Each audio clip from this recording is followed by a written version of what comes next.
Natalie had been facing rejection after rejection in her job search until she met Hudson. He's a homeless man with a mysterious past. If this love story touches your heart, please help us reach 1,000 subscriptions. Before we begin, let us know in the comments where you're watching us from, and please like this video to support the channel. Now sit back, relax, and enjoy the story. Natalie Morgan stared at her laptop screen, a wave of frustration washing over her. An email popped up with the all-too-familiar message, "Thank you for your interest, but we found a more suitable candidate." With her prestigious fashion design degree, Natalie had always thought finding a job in the industry would be easy. However, 3 months had passed and she still hadn't received a single offer. Another interview had come and gone. After it ended, she hurried down the busy street, her mind still tangled in the questions she felt she hadn't answered well. Lost in thought, Natalie didn't notice the man walking toward her. Thud! They collided hard. "Oh my gosh!" Natalie exclaimed as her paper bag of bread fell to the ground. "I'm so sorry. I didn't see you." The man quickly bent down to pick up the bread bag. "It's all right," he said, his voice warm and calm. "I was lost in thought, too."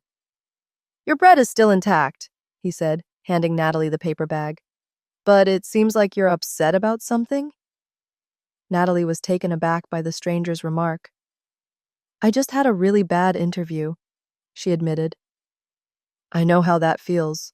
He smiled, his eyes filled with sincere understanding. For some reason, Natalie felt an unexpected sense of comfort talking to this man. Perhaps it was because she needed someone to listen. "Would you like to share some bread with me? I bought too much." The man looked slightly surprised, but then nodded. "If you don't mind." They found a nearby park bench and sat down. Natalie opened the bread bag and handed him a piece. "Thank you," he said, taking the bread. "I'm Hudson." "Natalie," she replied. "What do you do, Hudson?" Hudson chuckled softly. "Right now, Natalie noticed the hesitation in his answer. "Unemployed? I understand. The job market is tough." "That's right, but sometimes challenges open up new opportunities," Hudson replied, his gaze drifting a little. They spent the next half-hour chatting. Hudson asked Natalie about her work in fashion design, and she was surprised to find he had quite a deep understanding of the industry. His insights were surprisingly helpful. "Good luck with your job search, Natalie," Hudson said. "Thanks, Hudson. Same to you." That evening, a sudden snowstorm hit New York. Natalie huddled in her thick coat, hurrying home to her small apartment after finishing her shift at the coffee shop. It was a temporary job she had taken to cover her living expenses. As she passed a narrow alley, she noticed a figure curled up beneath the narrow awning of a closed store. In the dim streetlight, Natalie recognized the familiar face. "Hudson?" she called, surprised. The man looked up, his eyes widening when he recognized her. "Natalie? Oh my gosh, what are you doing out here? It's freezing." "Don't you have anywhere to go?" she asked softly. "Just temporarily. I'll find a place soon." Without thinking much, Natalie said, "You can stay at my place tonight. No one should be out in this weather." Hudson looked at her, surprised. "You don't have to do that." "I know," Natalie said, "but I want to help." After a bit of persuasion, Hudson finally agreed. They walked together through the heavy snowstorm to Natalie's small apartment. Natalie's apartment wasn't big, just a bedroom, a small living room that doubled as a kitchen, and a bathroom. But it was warm and clean. "You can sleep on the couch. I'll get you some blankets and pillows." "Thank you so much, Natalie. I don't know what to say." "There's no need to say anything. I'll make something for us to eat. Are you hungry? Is there anything I can do to help?" "You can shower first if you'd like. The bathroom's over there." As Hudson went to take a shower, Natalie quickly prepared a simple dinner, spaghetti with tomato sauce and a bit of cheese. She wasn't a great cook, but it was one of the dishes she could make fairly well. Hudson came back into the living room about 20 minutes later, wearing an old t-shirt and jeans, which Natalie guessed were the only clothes he had in his bag. However, now that he was cleaned up, he looked completely different, neat, and surprisingly handsome. "It smells great," Hudson commented as he moved closer to the kitchen. It's just simple pasta, Natalie replied, setting 2 plates on the table. Please, help yourself. During dinner, they talked about many things, from Natalie's dream of fashion design to the current economic struggles. Hudson didn't talk much about himself, but he was an excellent listener and made insightful comments. I truly think you have talent, Natalie, Hudson said. From what you've told me, the issue might not be with your designs, but with how you present them. You think so? Could I take a look at your resume, if you don't mind? Natalie hesitated for a moment, but then grabbed her laptop and opened the file for her resume. Here, but I don't think there's anything wrong with it. I've checked it many times. Hudson examined the resume carefully, occasionally nodding or furrowing his brow. I see a few areas that could be improved, he finally said.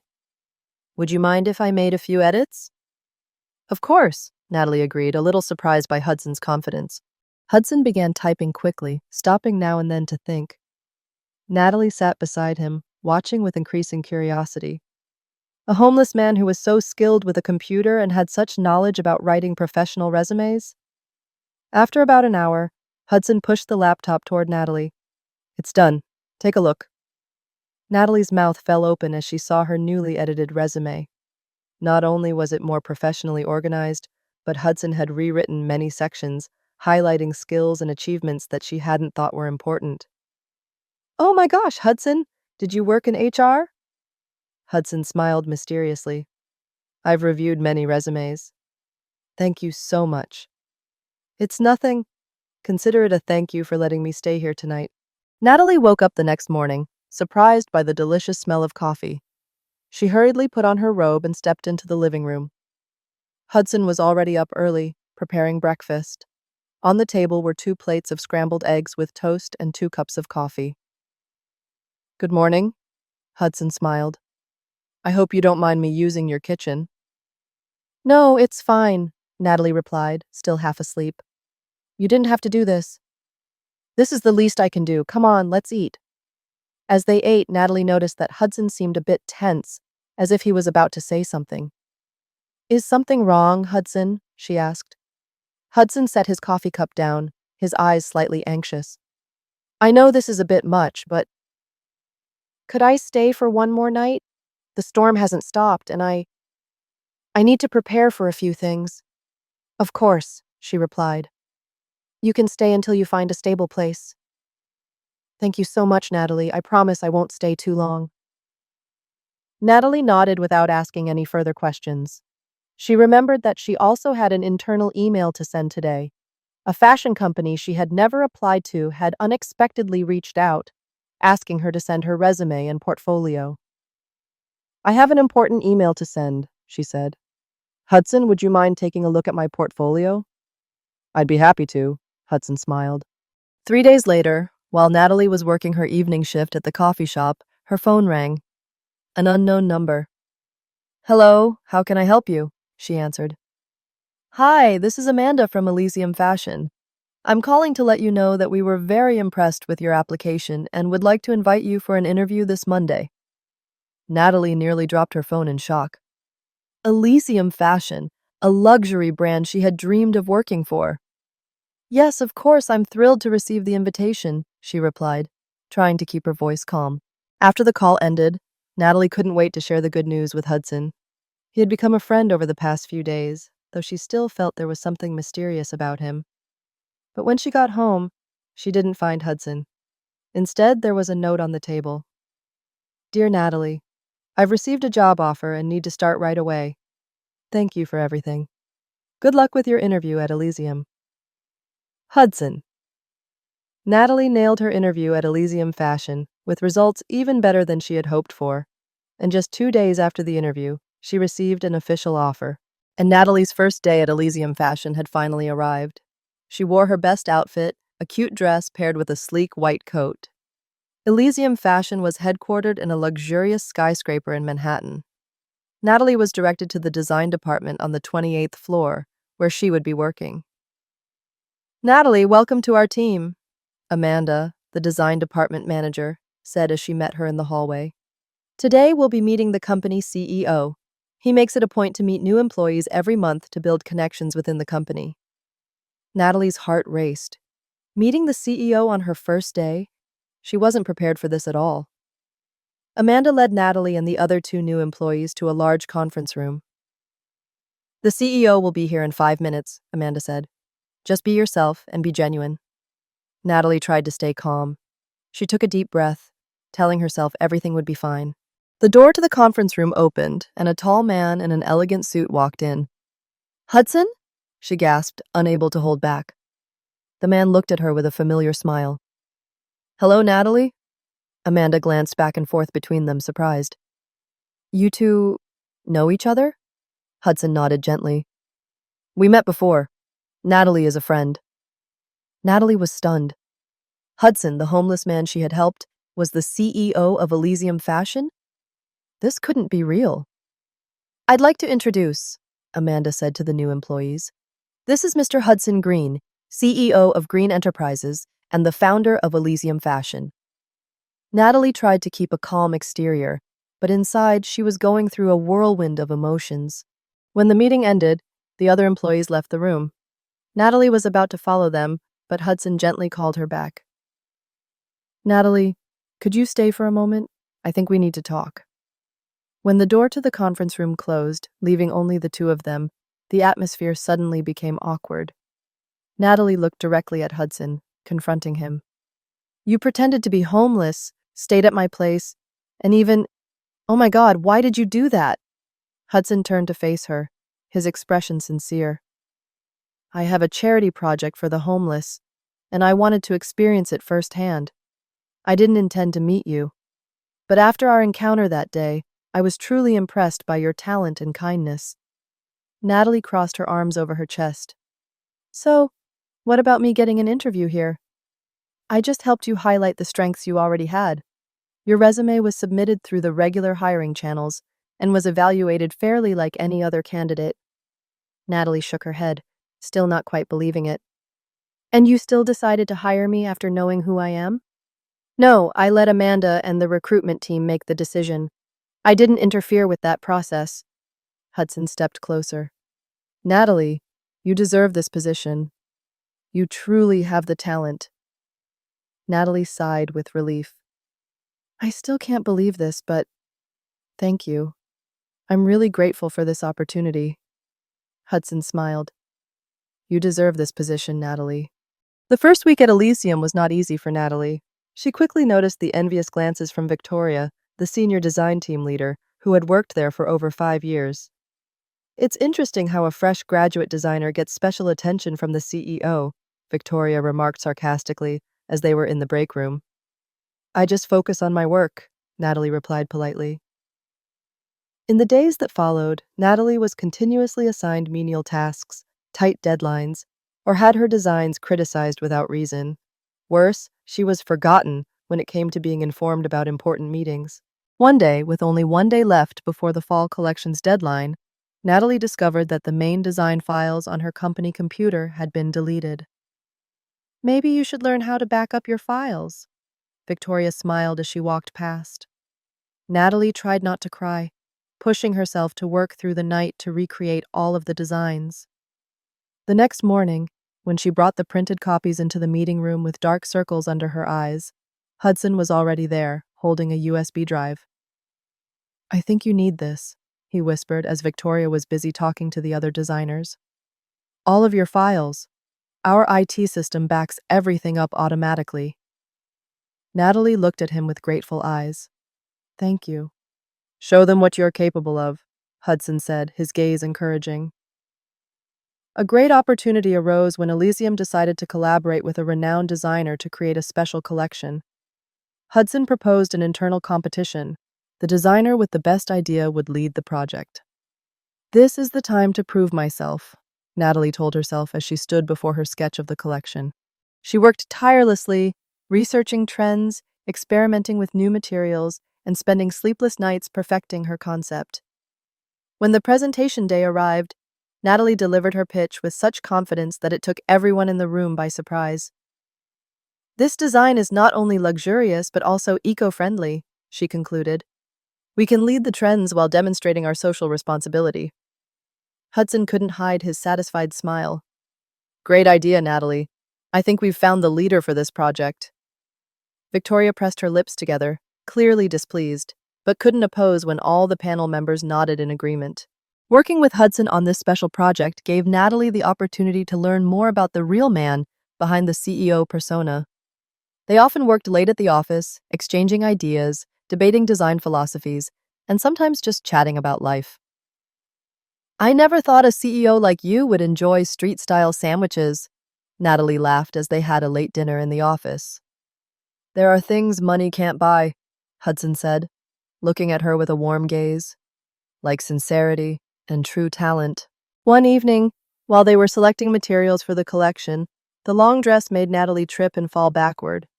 Hudson quickly reached out to catch her, and his lips brushed against hers.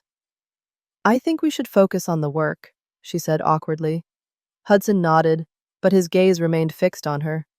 The collaborative collection's presentation was a resounding success. The media praised Natalie's creative designs and groundbreaking vision. After the event, while everyone had left, she stayed behind to clean up.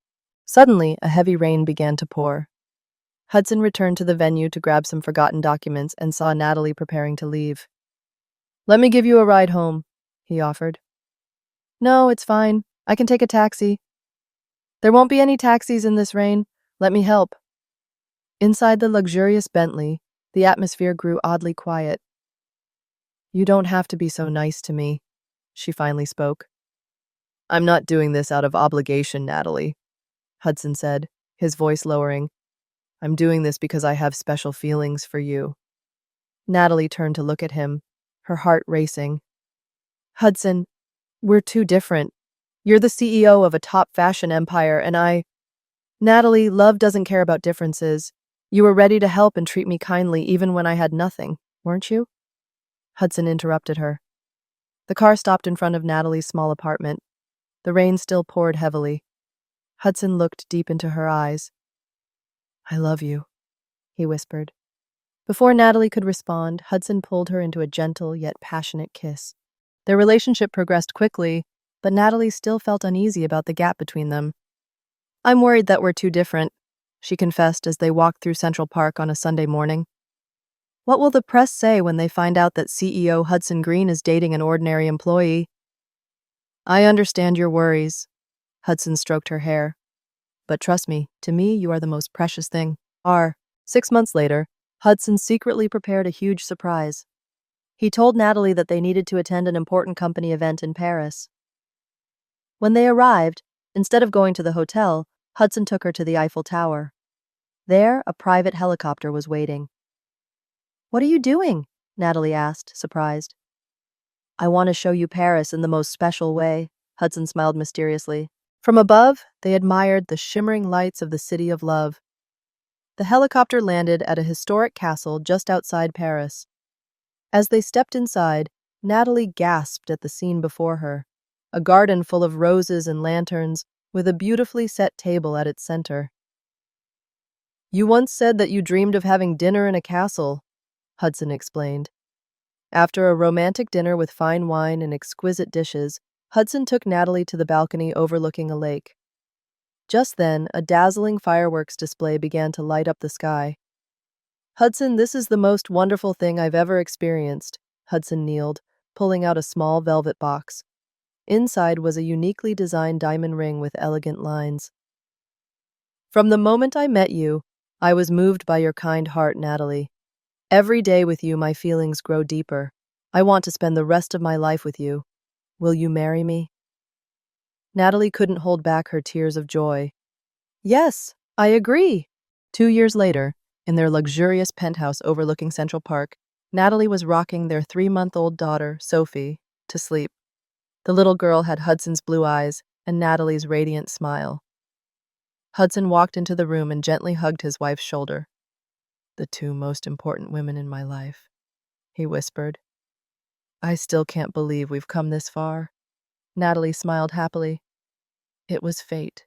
Hudson kissed her forehead softly. They placed Sophie in her crib and walked out onto the balcony.